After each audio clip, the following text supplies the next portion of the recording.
You're listening to Seminary Dropout, Episode 2.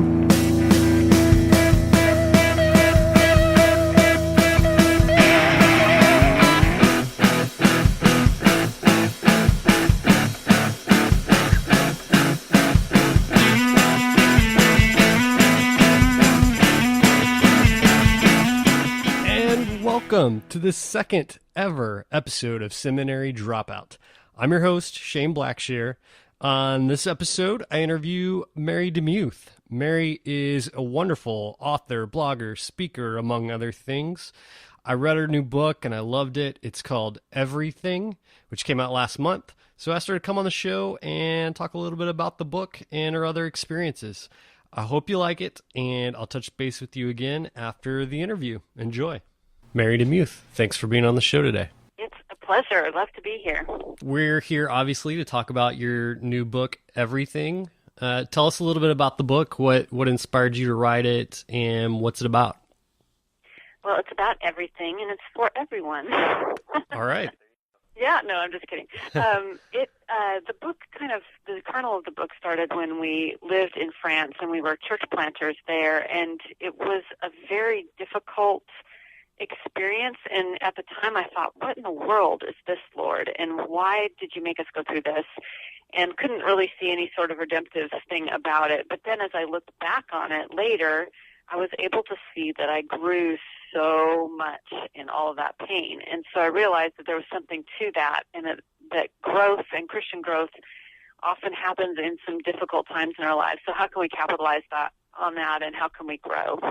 I read the book myself, and I think even having a title, it's so sad because even having a title like Everything, I think that, if we're not careful, I think we've maybe misused that, because in the past when we've talked about God and Jesus being our everything, it's that we see that manifested in such superficial ways, and the things that we point to as a result of God being our everything, they tend to be so superficial. And I love how you address that so well in the book, and I'm going to read a little excerpt if that's okay. Cool. This is from chapter 14. You said, "I watched the man on TV flash his plastic smile and spout empty promises. All I need to do is think happy thoughts, live in the land of positivity, and God will owe me a perfect life. Other preachers tell me it's my right to live trial-free, to have money in the bank and in my pockets, to be immune from pestilence, which has always been a paradox for me. Don't we all die? Aren't we supposed to be healthy all our lives until the day we suddenly expire with a smile on our faces? This view that God is a supercomputer and all that we need to do is to program him correctly by saying the right commands so he'll give us everything we want is heretical. But even more insidious is another common belief, that if we obey God, success will be the unavoidable outcome." I thought you put that so well. Well, thank you. I think what happens is when we hear about the Christian life, or we read about the Christian life, we get kind of these weird empty promises of people just telling us that it's this little formula, and if you pull the lever, then you're going to get the blessings that you deserve. But as I've traveled the world and I've seen people in distress and despair, I realize that is a very shallow gospel to share with people, because it's not that God, once we become a Christian, he owes us this perfect, happy life. It's that he gives us the strength to endure with joy the pain that we have in our life. And he didn't create us for this kingdom. He didn't create us for this worldly kingdom.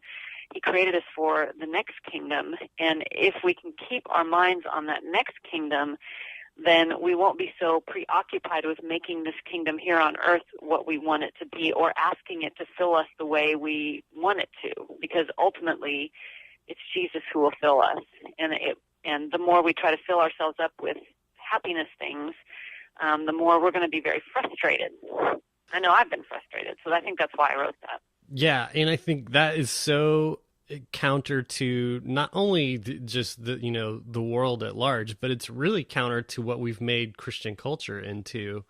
That we live in, we should live in nice houses in the suburbs and all have 3 cars per family and a boat and a vacation home. And it seems like we've missed the plot by far, it seems like. Yeah, and I think one of the things I wrote in the book is God made us for adventure, not ease. And I think a lot of us have believed the opposite, that if we've really arrived in life, we will have ease and there will not be problems or pain or any of those things. And unfortunately, that's just not the reality of life. I mean, maybe it is with your friends, but with my friends, they are stressed out, tired, worn out.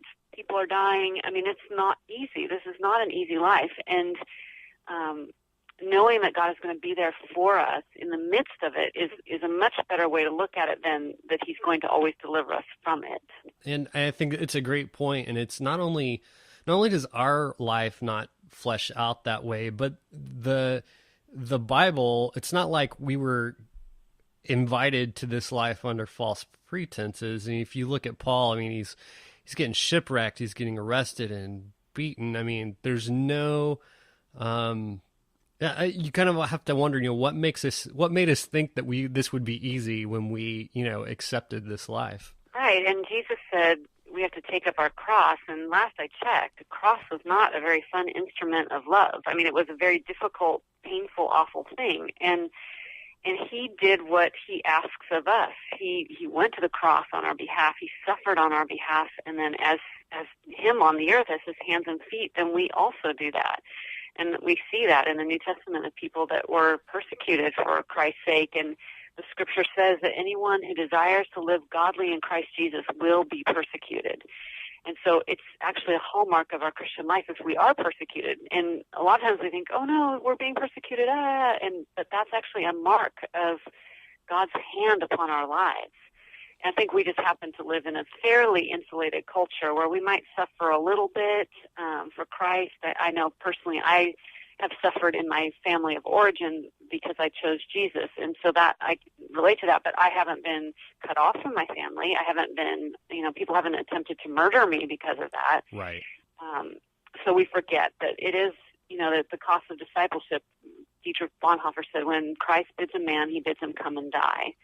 And it sounds sad, and it's probably not going to sell a lot of books, but I would rather go out telling people the truth so that when they get to the end of their lives and they see their big pile of works burned up and there's only a little tiny piece left over, that I could prevent that a little bit, that their nuggets of gold, their works that lasted eternity are greater and bigger because they heard the truth. So I want to shift gears just slightly here. There's another part in your book that you kind of just mention it, and it really stuck out to me. And I think maybe what stuck out to me wasn't even the point of it, but I want to ask you about it anyways. You talk about this time where your son, who was 12 years old at the time, tells you that he wants to go dig wells in Africa. Yeah. Yeah. And so what stuck out to me with that is I know plenty of families who they go to church, they talk about Jesus, they feel that they're strong believers, and then their kids want to do something like this, and then A, they're surprised for some reason, and 2, they don't let them because it's dangerous. So right. What's different there? Why are you so weird, Mary? Well, when my husband and I got married, missions was kind of in our DNA. He had been to Calcutta and worked in Mother Teresa's Home for the Dying, and I had been in Malaysia, and so it has always been kind of part of our lives. And we, as a family, as I mentioned earlier, we were church planters in France, and so that's been a part of our DNA. And I figured the cool thing that he said was, he said, I really want to do this. And I said, why in the world did you hear about digging wells for people in Africa? And he said, well, Mom, you and Dad talked about it once around the dinner table last year, which to me shows that just how important the dinner table is and the types of conversations that you can have, that your kids actually are listening and they're starting to form their view of the world and their theology. So I kind of give the credit to the fact that we are always having dinner together. Yeah. So that's a background. But then as we started talking and when we realized that he really continued to want to do this, it just seemed like a no-brainer to help him fulfill the dream. And then he and I went there to the village, and it was just such a humbling, amazing experience to me that my 12-year-old son, did this. And then this summer, he went to Haiti, and he was there a couple months before I went. So I told him, I said, okay, you're my scout. You need to tell me what to do and what you've learned. And so he actually set foot on Haiti before I did, and as a 16-year-old. And to me, I think as I look back on how my kids have grown, it's all been when they have dared to get out of their comfort zones, when they've gone. We sent our daughter to Mexico this summer, and I had plenty of parents say, why are you doing that? You're crazy. Yep. And yes, there was danger, but she wanted to do it, and we felt like it was the right thing, and we had to entrust her to Jesus, and she was absolutely fine, and there was no problems at all. But still, they're not our children. These are the Lord's kids, and if He puts something in their heart, then my job as a parent is to cheerlead them. I don't have kids myself, but I have been observing for quite some time now, and it seems like a lot of times with Christian parents, they shelter them from the adventure that God calls them to, and then wonder why they turn away from it. It seems like that happens a lot. I really agree. And I wrote a book while I lived in France, and at that time it was called Authentic Parenting in a Postmodern Culture. Now it's called You Can Raise Courageous and Confident Kids. And that was the premise of that book. And what I talked about was this cult of protectionism in the United States, that parents believe that their main job is to protect their children from the big bad world. And while that's good, when your kids are super little, your job is to protect your kids. Absolutely. I wouldn't say throw them out into the freeway and have them fend for themselves. Your job is to protect them. But as they grow older, you're not doing them any favors by completely isolating them from the world.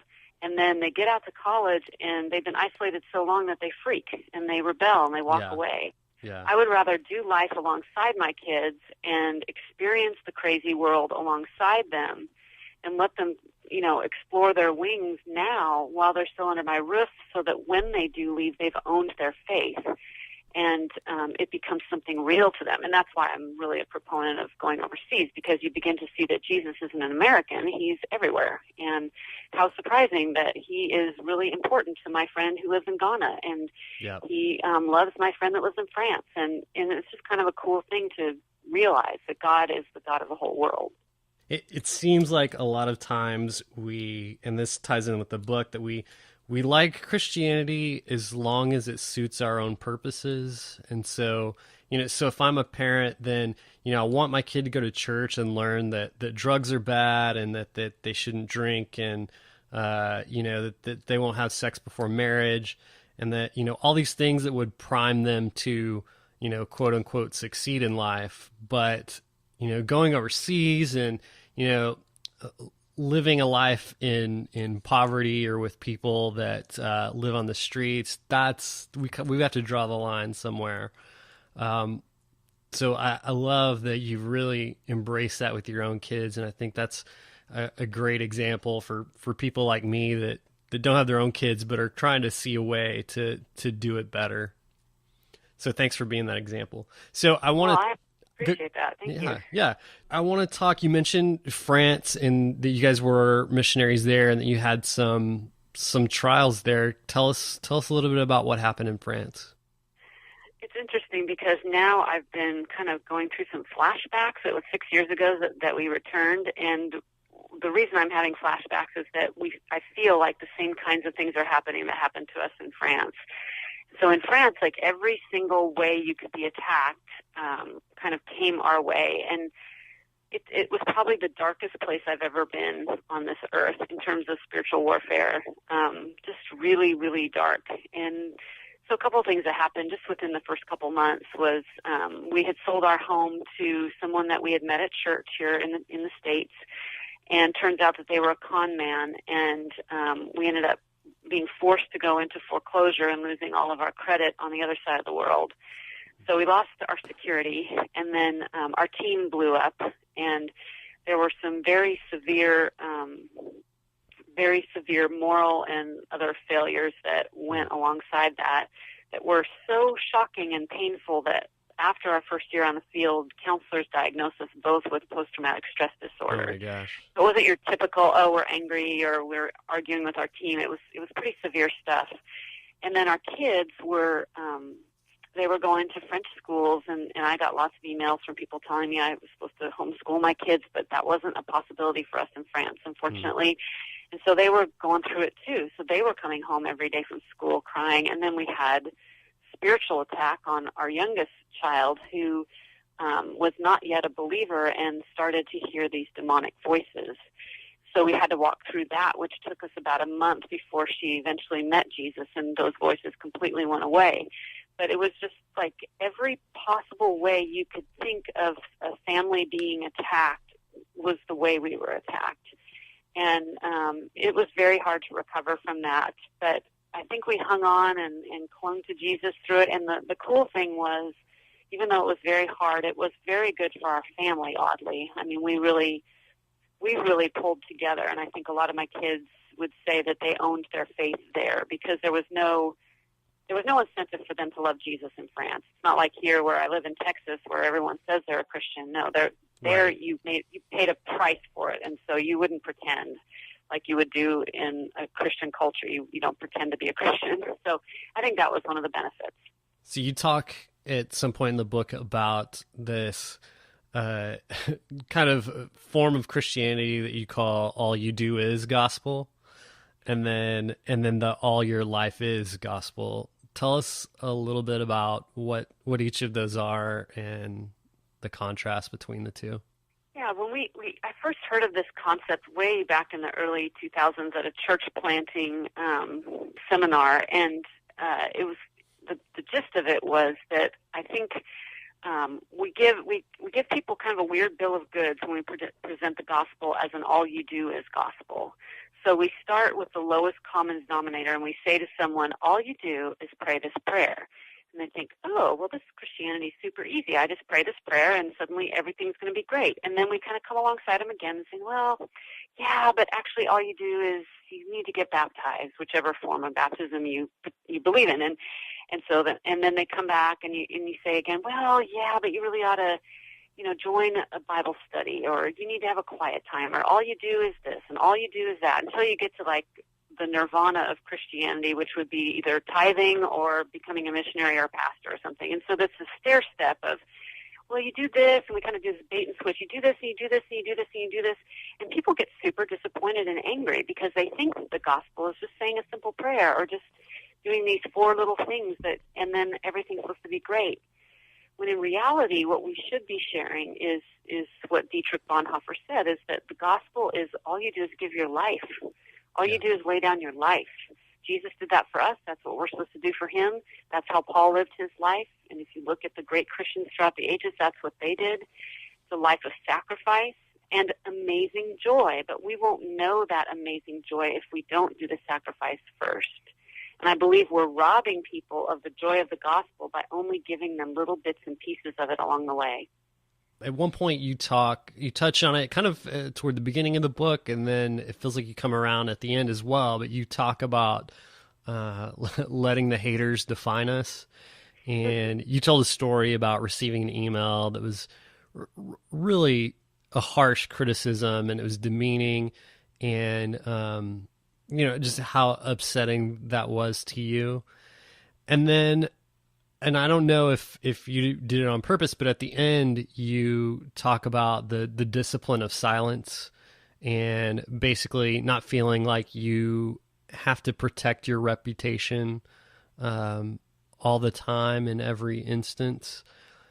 Tell us a little bit about that and how you've learned to handle that. Well, I think early on in my Christian life, I somehow believed it was my job to micromanage my reputation, and I would feel really uneasy and stressed out if someone had a bad opinion about me. Yeah. And the Lord called me to be a writer. Right. And when you're in a public position like that, then you open yourself up for lots of criticism. I get it all the time. And it's actually been very good for me because I've had to learn that people will think what they think. And it only makes me look guilty and weird if I'm running around trying to counter, just counter everything that is negative about me. And so, yes, the discipline of silence is learning when you receive a harsh criticism, learning when to take it in, learning how to process it, learning whether the nuance of whether you should respond or not, because I think there are times when we do need to respond. We need to push back in a holy way. But that's where I think the beauty of community comes in, because when I get a particularly harsh email, I have a prayer team and I send it to them and I ask for their feedback, because sometimes those criticisms are true and I would rather not miss the truth of them with my own hurt feelings. So Right. if someone is listening to this and they've had that experience where someone sent them a mean, angry email or called them on the phone or yelled at them or whatever, do use the beauty of community to kind of filter that. And then also learn the act of the delete button, which has been a blessing to me, because there's times where we are so bombarded by negative information and negative images that sometimes we just have to delete them and not think on them. Because the scripture says we're supposed to think on good things. So sometimes you just need to let them go. I think I have, a very small and limited experience of putting things out there. I've very recently started blogging, and it's when and I think it's probably, it happens exponentially. The more you put yourself out there, the more prominent you are. I think it also happens more, it kind of corresponds with the importance of what you are saying. And I think however important it is, the more controversial it's going to be most of the time. And man, I can think of a few blog posts that I wrote that turned out to be controversial, that I know were going to be. And, after, reading comments and, people, the anonymity of the internet is so dangerous because people just have no filter. And man, I just remember one day thinking, I don't know if I can stomach this anymore. Like hearing over and over again, people saying these things about me and all this stuff. And so that it really stuck out to me in your book when you talked about that criticism. And I can imagine somebody who's been published, several times over, that you have even more of a target on your back. And so I think that's so great, learning that discernment between, what is true and what isn't, and when should I press the delete button, when should I respond? And then that insight about having a community to turn to is just, that's gold. Well, sure. And I think that's what saved me, because there have been many times when you're out there, whether you're a blogger or you write books or you're a speaker, it's going to come. And to really form a team around yourself who love you and who are for you, that will help filter some of those negative things. But also, I think, too, if we just only write vanilla all the time or speak vanilla, yeah, we're not going to get any pushback. I think it's when we start pushing people's buttons and bothering people and kind of making them uncomfortable that's when the backlash comes. And I think that's kind of good, actually. And it's not like this is only applicable to people who live some kind of public life. I mean, we all are going to get criticism in life, and it may not be as extreme, but we're all going to have to deal with that at some point in life. Absolutely. It's part of everyday life. And even with the internet, as you said, people are meaner these days because we're cloaked behind the veil of pixels. And because we're behind pixels and we're not looked at as people, then they can say some pretty mean things on your Facebook page, whether you're a writer or you're not a writer. So it's out there. Yeah, absolutely. Well, one of the last things I wanted to ask you about in the book was you devoted a whole chapter to relinquishing money. And, obviously the book, Everything, that's what it's about, giving our everything for Jesus, letting him be our everything. I'm wondering why you decided to devote a whole chapter on relinquishing money. Well, I mean, as you know, our hearts are directly connected to the way we spend our money. And I almost thought the whole book should be about money, but it's such an important topic, because where our treasure is, that's where our heart is. And if we're talking about giving our heart to Jesus, giving him our everything, what's in our wallet has to be counted in that. And I write that from a position of weakness. I do live in the suburbs. I do have a house with kids and cars and all of that, and yet we are trying to live a winsome life of life with open hands that give away money. And even recently, yesterday, on our way to church, I was talking to my husband, and I said, I'm reading James again, and it almost feels like it's more holy if I physically hand a homeless person a coat than if I choose to live my life in such a way that I can give more money, for people in need or whatever. And there seems to be it's better for you to physically meet the need, which is a great thing to do, than if you only give your money. But I think our money, he said, Mary, I think our money is tied to our hearts.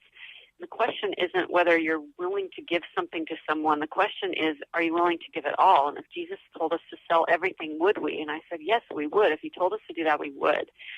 And so I wouldn't like it. It would be hard. But yeah, and I think all of us, we struggle. I mean, I'm sure you struggle with money too. I struggle with fear and anxiety and will we have enough? We just had an experience with our daughter. She's been in the hospital twice over the past month where we have these terrible medical bills that we can't pay. And I don't know what to do about it. And I'm just trusting God for it. And it gets down to the real nitty gritty of where your heart is. Too often we turn tithe into, okay, let me calculate, 10% of my income. Let's, put that on direct deposit and we can check that off our list. And I don't know if it was ever meant to be that way. And most of the time it never hurts. We never feel it. We never miss it. And I love what you said about, giving a homeless person a coat. I think in Christianity today, we have devised these clever ways of never interacting with people, and we can even help them in a way without interacting with them. If our church just gives to the shelter or the soup kitchen, and so my money will filter through there, and I've never seen the inside of the place. I don't know any of the people that go there, and I don't ever have to interact with them. But I've done my job. I've given my 10%. Right. And we can call it a day. I agree. I mean, our pastor talked about this on Sunday about meeting Jesus on the face of the broken. And he actually, we go to a huge church, and he actually is my husband as a sermon illustration, which was funny in retrospect. After I tell you the story, you'll understand why it's funny. But my husband was in Calcutta at Mother Teresa's house for the dying, and it was letter day, so it was mail day, so he got his mail, and he was reading a letter, I think from me, and someone walked by and said, "Bless you, my child," and he's like, yeah. And then he looked up, and it was Mother Teresa. And so that for the rest of the day at church, people were like, "Bless you, my child," to my poor husband. He was used as the negative example in our sermon. But the point was that sometimes we're so preoccupied with our lives that we don't see the distressing disguise of Jesus. And that's, when I went to Haiti a month or so ago, that's what I was so excited about. I was excited about meeting Jesus because I knew he was going to be on the face of those who struggle. And he's also on the face of those who struggle in suburbia, too. He's everywhere, but we have to be very open and very aware of what he's doing and being willing to step over that divide of the divided life where, we're back in our little houses to the engaged life where we're actually talking and interacting with people. Well, what else, Mary? What would you like to leave with us today? Oh, I just have so much profound wisdom to impart. I knew you would. Let me just preach a sermon. I think one of the things that I touch on in the book that is hard for me is, and again, I wrote the book, as I said, from a position of weakness. These are things I struggle with. So I'm not, writing them from my ivory tower of accomplishment where I'm like, I give everything to Jesus 100% of the time, every single day. Right. No, I get crabby with my children. I worry. All those things are me. But the one thing that I think everybody can relate to is the idea of control. And you hinted a little bit at it earlier. I think about, like, when I get sick, or even today, my son has the flu, and my first response typically is, okay, I'll call the doctor. We'll go to the doctor. He'll give us some medicine, and then we'll be done with that. When in reality, my friends who live in Ghana, when they get sick or their children get sick, their absolute first response is, let's pray about this. Let's go to the Lord about this, the great physician, because they do not have the resources to go to anywhere else. And that's very convicting to me. I think in our affluent culture, we have controlled Jesus out of our lives. We can meet our own needs. We can be the answer to our own prayers. We can provide for ourselves. And if we have a problem, money can buy our way out of it, which kind of goes back to the money chapter again. But the big idol, if you peel away all the layers of money, it's control. And I think that's something we all universally struggle with. We want to control our lives. We want to manage our lives in such a way that there is no pain. And so getting at the everything life has more to do with relinquishing control than trying to do a bunch of stuff that looks holy, if that makes sense. You said that you don't speak from an ivory tower, and I can verify reading the book. You could tell it was just spoken out of such humility and very transparent as well, which is so needed and is so wonderful to read. So thanks for writing the book, Mary. And before you go, where can people find you? My website is marydemuth.com, and if folks want to know more about the book, they can go to everythingthebook.com. And then I'm everywhere, social media, Twitter is Mary Demuth, and books are everywhere, and I'm everywhere. And one thing I would add is that I'm really excited about bringing the message of everything to kind of the college student age and 20-somethings. So if anyone out there is interested in having me speak to that demographic, to have them contact me through my website. There's a contact form there, because I'm just so excited about reaching that generation with this message, because I believe that generation is going to change the face of the kingdom of God. And if we can inspire them to really relinquish control and give everything to Jesus, the whole world is going to be changed. Awesome. Well, I think my hope is that this show hits that demographic, so hopefully that message will get out. That's awesome. Yeah. So are you writing anything right now? I just finished a book with Thomas Nelson that's called The Wall Around Your Heart, and the basis of that book is how do you, this won't be the subtitle because it's, kind of naughty, but what I think of the book is how do you thrive after people have pooped on you? So, they wouldn't, Thomas Nelson wouldn't go for that? Hurt from people in the church, from other people, and they make these vows, and they erect these huge walls around their heart, and they're bitter for the rest of their lives. But I think there's a better way through, so I've just finished that book. Is there a published date for that one set?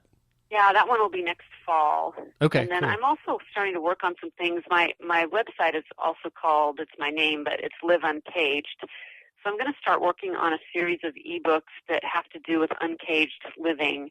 One of them that I am going to work on that seems to have a huge audience that no one ever talks about is sexual abuse and how that affects people who are married, and how you can work through the issues of sex and all those kinds of things when you have been abused in the past, and how can you help your spouse understand, and how can you have redemption there. And so I'm going to just start writing some ebooks that deal with living uncaged. Cool. That sounds really like that could be a great resource, not only for those that are going through it, but people that minister to people going through that. That's great. Yeah, exactly. Well, Mary, thanks so much for being with us today. I really enjoyed our time together, and I hope you come back for the next book. I would love to. Sounds great. And have a lovely day. And you're in Austin, right? That's right. I'm in Austin. All right. I love Austin. Hug it for me. Will do. Well, there it is, friends. I hope you got as much out of that as I did. Remember to go to Mary's website and buy her book. Listen, during the next 3 episodes, I'm going to be asking you to do some favors for me, and then I promise I won't bring it up every episode. I really do. But just for the first 3, I want to emphasize these things just to get off to a good start. So the first is, if you enjoyed this episode and the podcast in general, then please go to iTunes and give the show a review and a 5-star rating. That's going to help the show get noticed and get exposed to other audiences. The second thing is to give feedback to me directly. If you want to tell me something about this episode or something that I should be doing better, let me know. You can do that in the comments section of the episode on my blog, and the blog is found at shaneblackshear.com.